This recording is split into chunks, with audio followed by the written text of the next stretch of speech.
Y vamos de inmediato a más noticias, porque la Comisión de Salud del Senado va a conocer en el día de hoy las indicaciones al proyecto de la ley corta de las ISAPRES presentada el día viernes por el Ejecutivo con el fin de darle de alguna manera viabilidad al fallo de la Corte Suprema por la tabla de factores. De acuerdo a esto, el gobierno ha fijado en cerca de $1.000 millones el monto que las aseguradoras deberían devolver a sus afiliados por los montos que fueron cobrados en excesos. Queremos profundizar en este tema, entenderlo también, cómo nos puede afectar eventualmente. Ya nos acompaña el ex superintendente de salud, Patricio Fernández. ¿Qué tal, Patricio? Bienvenido como siempre. Muy buenos días, Davor. Muchas gracias por la invitación. Bueno, vamos por parte, más allá de lo que pueda hacer la Comisión del Senado. ¿Cómo tomas estas indicaciones que ha hecho el Poder Ejecutivo? ¿Van en la línea con lo que se esperaba? ¿Se va a superar la crisis con este planteamiento que hace el Ejecutivo o no? Es complejo. Yo creo que la sesión que va a tener lugar hoy en la Comisión de Salud del Senado no va a ser una sesión fácil. Efectivamente, lo que tenía que ocurrir para que este informe técnico que elaboraron el Comité de Expertos se transformara en algo que se pueda tramitar legislativamente en un proyecto de ley, se requerían indicaciones. Estas indicaciones no recogieron todo lo que señalaba el informe técnico. Por lo tanto, hay quienes creemos que la situación o la viabilidad política de la ley corta y la viabilidad de las ISAPRES se pone en riesgo con este texto que esperamos. Bueno, hay que también señalar que se abre también una posibilidad quizás de negociación, esperemos, de tal forma que se pueda arribar a alguna solución. Pero efectivamente las indicaciones se alejaron de lo que el informe técnico planteaba. Ya, o sea, tú coincides con la opinión que he escuchado también de otros expertos este fin de semana, de exministro de Salud, que esta es la lápida del sistema, así como están las indicaciones presentadas por el gobierno. Como están las indicaciones presentadas, efectivamente, bueno, hay que ser concreto acá de que no todas las ISAPRES pueden resultar afectadas. Por lo tanto, podríamos terminar con un sistema privado muy pequeño, con un grupo privilegiado de personas. Hoy día la gente que está en ISAPRES, muchas son de clase media, que con esfuerzo pagan planes, pero sin lugar a dudas, con esta solución, la mayoría de las ISAPRES abiertas estaría en una situación de incumplimiento, lo cual coloca en riesgo la continuidad de las prestaciones. Ya, y dentro de los planteamientos que hace la ministra Aguilera, en este caso, que es la ministra de Salud, una de las cosas que se plantea es que el 7% que va a cotizaciones va a ser completo para pagar un plan de salud. O sea, en ningún caso los planes van a poder costar menos que el 7%.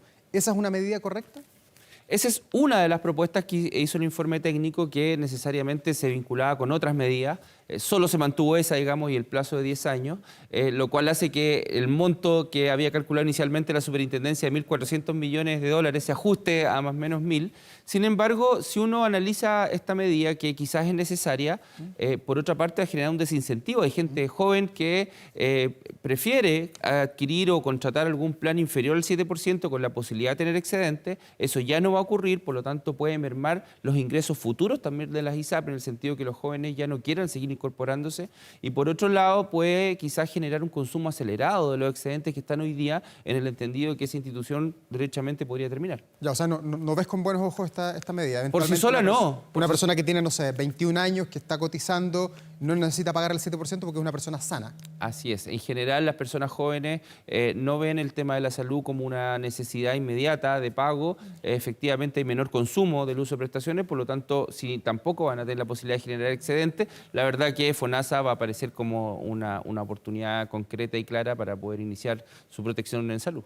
Patricio, ¿y cómo se puede explicar en simple, para entender esto de las ISAPRES, que es bien enredado y engorroso, esta aproximación respecto a la deuda de las ISAPRES? La superintendencia decía 1.400 millones, el comité técnico decía 460 más o menos, el gobierno de Chile calcula en 1.000 millones la deuda que tienen las ISAPRES. ¿Por qué hay tanta diferencia? No son 100 millones, son 500 para un lado, 500 para el otro. ¿Por qué? Sí, yo creo que hubo a mi juicio, yo lo he dicho en varias partes, un error de la Superintendencia de Salud el haber anticipado, incluso antes del ingreso de una ley o al momento de hacerlo, montos de devolución, porque genera expectativa, y también incluso hablaron de montos promedio de devolución. Bueno, dicho eso, que ya comenzamos con una campaña de desinformación a las personas, fue porque la Superintendencia de Salud tomó una interpretación literal del fallo, que en el fondo es lo siguiente. El fallo dice aplicar la nueva tabla, esta tabla que no discrimina, ¿cierto?, y mucho más equitativa, a todos los planes de salud. Si producto de la aplicación de esa tabla hay personas que les sube el valor del plan de salud, la ISAPRE no lo puede subir. Si hay personas que les disminuye y se genera una diferencia en dinero, ese dinero se tiene que reintegrar. Ese dinero más el dinero que están cobrando de los menores de 0 a 2 años, en el tiempo intermedio, digamos, desde el fallo hasta hoy día, suma una cantidad de evolución y eso es lo que calculó la Super de Salud. Los expertos, posteriormente, cuando hicieron una nueva revisión, acogiendo otras interpretaciones, consideraron lo del 7% como una medida, Sí. que, es decir, que nadie puede pagar menos del 7% del sistema privado, y por otro lado, consideraron algo que le han llamado la mutualización.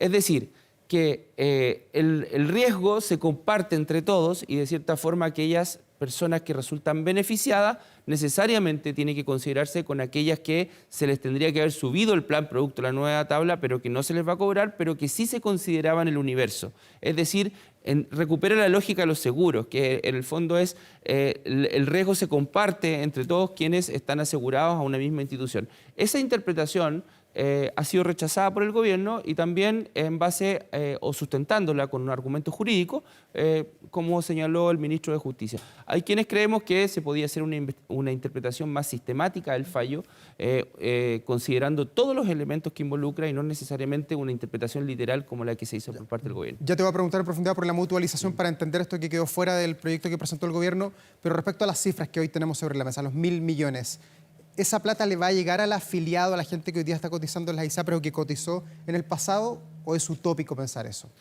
Hay que ser sincero en que eso puede transformarse en una expectativa, en un crédito eventual a cobrar. En un digamos, voucher. por supuesto, pero hay un tema no menor que señalan las indicaciones, que esta deuda no formará parte de las garantías.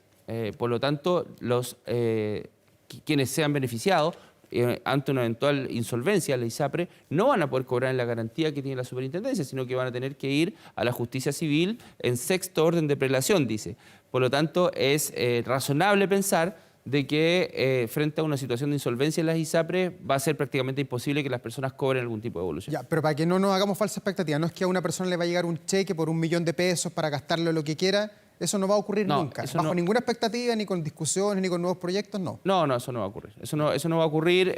Pueden haber ciertas rebajas y beneficios, digamos, que se pueden ir viendo con la ley, pero es difícil que exista efectivamente una evolución en dinero, salvo que no haya un consumo de excedentes en el año y por el régimen normal de devolución de excedentes, que es una vez al año, sí podría haber eventualmente una evolución. Patricio, y respecto a la mutualización, que fue una de las recomendaciones que hizo esta comisión técnica que no fue oída de acuerdo a la ley al proyecto de ley que ha presentado el gobierno, ¿de qué nos perdimos al no tener la mutualización? Bueno, básicamente lo que hizo la mutualización fue una interpretación que buscaba, insisto, compartir el riesgo y de tal forma, transformándolo en números y en cálculos, hacía disminuir la deuda de $1.400 millones a $451 millones aproximadamente. O sea, eso beneficiaba a las ISAPRES de alguna manera, ¿no? O sea, sí, hacía viable el sistema, de cierta forma le daba flexibilidad a la posibilidad de que las ISAPRES puedan continuar, pero sin duda que el gobierno al analizar esta propuesta se sintió bastante incómodo porque de cierta forma ya planteó el monto de los 1.400 millones y dar pie atrás era una situación bastante compleja. Eso no fue recogido acá y además que para sustentar, yo creo, esta tesis política o eventualmente evitar el daño político, también le agrega una fundamentación jurídica desde el punto de vista de que la mutualización no estaría recogida en el espíritu del fallo, según lo planteó, escuchamos al ministro Cordero en relación a eso. ¿Y qué tanto se oyó finalmente a la comisión técnica? Porque cuando se planteó el problema, se creó esta comisión para escuchar a la gente que sabe, los expertos, se hacen una serie de recomendaciones, pero hoy día los mismos integrantes de la comisión dicen, bueno, el gobierno no nos escuchó tanto como nosotros hubiéramos querido, solamente tomó algunos elementos. Eso es bastante extraño, yo creo que va a ser materia de la discusión precisamente hoy en la Comisión de Salud del Senado, porque este comité de expertos estuvo integrado por miembros designados por el gobierno. Y eso fue transversal, ¿no? Fue transversal absolutamente de un solo lado. Así es, fue transversal, además fue unánime los acuerdos que se tomaron ahí. De hecho, cuando se publica este informe, la propia ministra inicialmente dijo, bueno, este es un informe que tiene consenso entre todos. Probablemente después cuando se hace el análisis político también, cuando ingresa el segundo piso a analizar el tema de la presentación de indicaciones, se dieron cuenta quizás o analizaron de no querer asumir un costo político de dar pie atrás en relación a los montos y devolución. Y desde las ISAPRES, desde ese punto de vista, ¿cómo se asumen estos meses, más meses todavía de incertidumbre? Estamos con este proyecto, esta ley corta que recién se presenta en la Comisión de Salud, vamos a ver qué grado de urgencia tiene, cómo se da la discusión. ¿Qué pasa con las ISAPRES por mientras que ya hemos visto el reclamo de los usuarios? No se están portando bien con los usuarios, les están fallando literalmente, se exige pagar todo hoy día cuando uno va a una clínica o a un centro hospitalario privado de salud. Yo creo que eso es lo peor de todo. La palabra clave acá ahora es incertidumbre. La incertidumbre que ha reinado por varios meses, ha habido una incapacidad, digamos, de resolver este tema, lleva un año desde la dictación de estos fallos, donde no hemos avanzado ni siquiera en la primera discusión legislativa, o sea, aún está en la Comisión de Salud. Entonces, todos esos elementos mantienen efectivamente a las ISAPRES en una situación compleja, con una mala calidad de los servicios, pero sin embargo la situación financiera hoy de las ISAPRES no es tan mala como venía antes, pero ¿por qué? Porque aún los fallos no se han aplicado.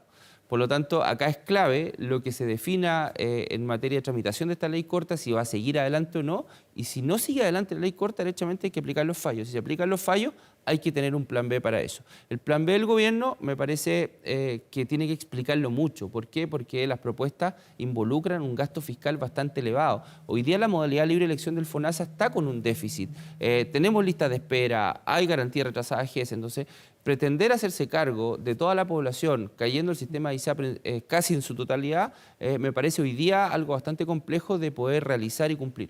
¿Y hay alguna certeza de que puede haber un consenso eventualmente en el Parlamento en torno a la ley corta o a las modificaciones que le hagan los parlamentarios, pensando en que aquí no solamente están las urgencias que eventualmente pueda poner el gobierno del presidente Gabriel Boric, sino que también está el nuevo cúmplice de la Corte Suprema, que nos imaginamos es el último, que no se va a modificar nuevamente?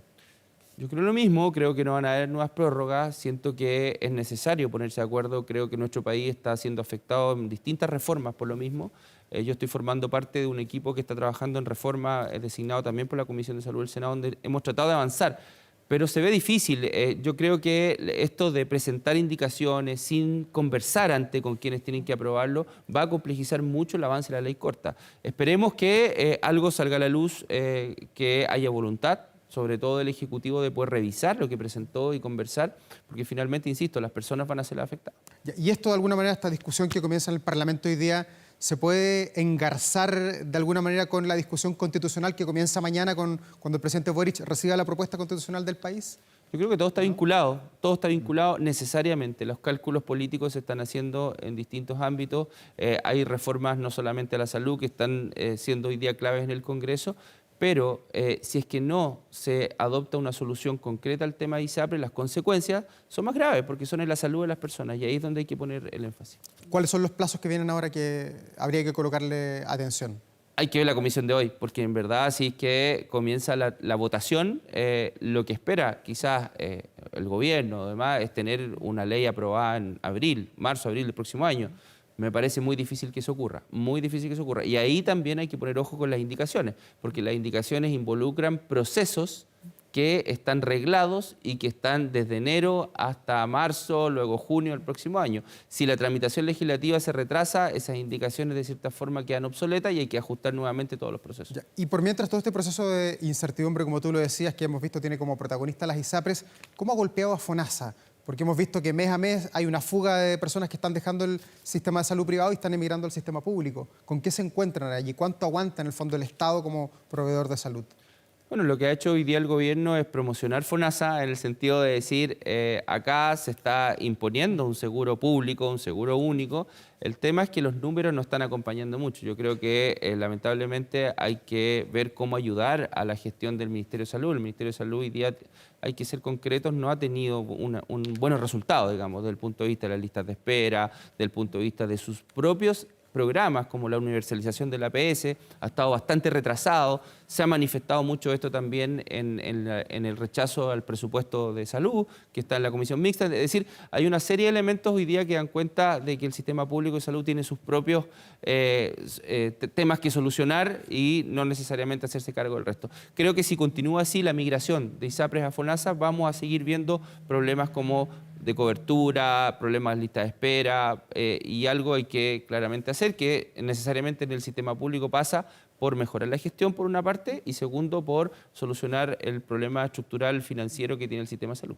Patricio, lo último, ¿cómo has visto el liderazgo de la ministra Aguilera con este problema, con este problemazo que tiene el Ministerio de Salud? Yo creo que la ministra Aguilera debe estar bastante complicada desde el punto de vista político. Yo creo que hay autoridades para cada momento, desde el punto de vista de la fortaleza sanitaria o política. Creo que acá se necesita personas con fortaleza, que tomen las riendas desde el punto de vista político, que sean respetadas también y que desde ese punto de vista en el propio gobierno exista coherencia en que la gestión sanitaria y el impulso de las leyes sea liderado por el Ministerio de Salud, sobre todo en este caso. Sin embargo, notamos a veces como incoherencias en el actuar o más bien falta de coordinación entre las distintas autoridades de salud. Creo que hay que darle todo el apoyo a la ministra, estos son momentos claves, pero a ratos no se le siente cómoda, digamos, con toda esta resolución. Patricio Fernández, ex superintendente de salud, muchas gracias por estar aquí esta mañana. Muchas gracias, Davor, muy buenos días. Gracias.